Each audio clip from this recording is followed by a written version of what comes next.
Ambad police ठाण्याकडील गुन्हे शोध पथकाची उत्कृष्ट कामगिरी। चेन स्नॅचिंग करणारा एक आरोपी यांच्याकडून 2 चेन स्नॅचिंगचे गुन्हे उघड करून 2,09,000 रुपये किमतीचा मुद्देमाल केला हस्तगत।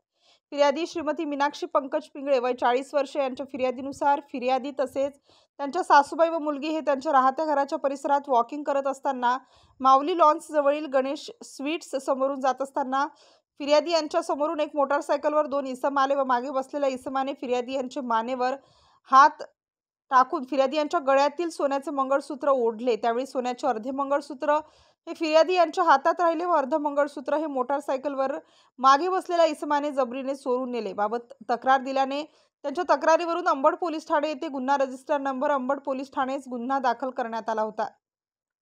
गुन्हे शोध पथकातील पोलीस अंमलदार यांना मिळालेल्या गोपनीय माहितीनुसार संभाजी स्टेडियम येथे एक इसम R15 मोटारसायकल गाडीवर येत असताना गुन्हे शोध पथकाने सापळा रचून आदित्य एकनाय सोनवणे वय 25 वर्षे यास ताब्यात घेऊन अंबड पोलीस ठाणे हद्दीत 2 ठिकाणी चेन स्नॅचिंग केल्याची कबुली दिली।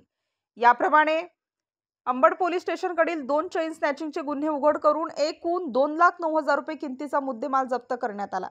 सदरची कामगिरी अंबड पोलीस ठाण्याचे वरिष्ठ पोलीस निरीक्षक श्री मधुकर कड व पोलीस निरीक्षक सचिन खैरनार गुन्हे यांच्या सूचना व मार्गदर्शनाप्रमाणे गुन्हे शोध पथकाचे पोलीस अधिकारी सहाय्यक पोलीस निरीक्षक विलास पडोळकर, पोलीस हवालदार योगेश देसले, पोलीस हवालदार राहुल जगजाप, पोलीस शिपाई तुषार मते, पोलीस शिपाई अनिल गाढवे, पोलीस शिपाई राकेश पाटील, पोलीस शिपाई संजय सपकाळे, पोलीस शिपाई सचिन करंजे, पोलीस शिपाई मयूर पवार, पोलीस शिपाई दीपक निकम, पोलीस शिपाई संदीप भुरे, पोलीस शिपाई सागर जाधव, पोलीस शिपाई समाधान शिंदे, पोलीस शिपाई प्रवीण राठोड, पोलीस शिपाई केशव ढगे यांनी कामगिरी केली असून पुढील तपास पोलीस उपनिरीक्षक संदेश पाडवी हे करीत आहेत।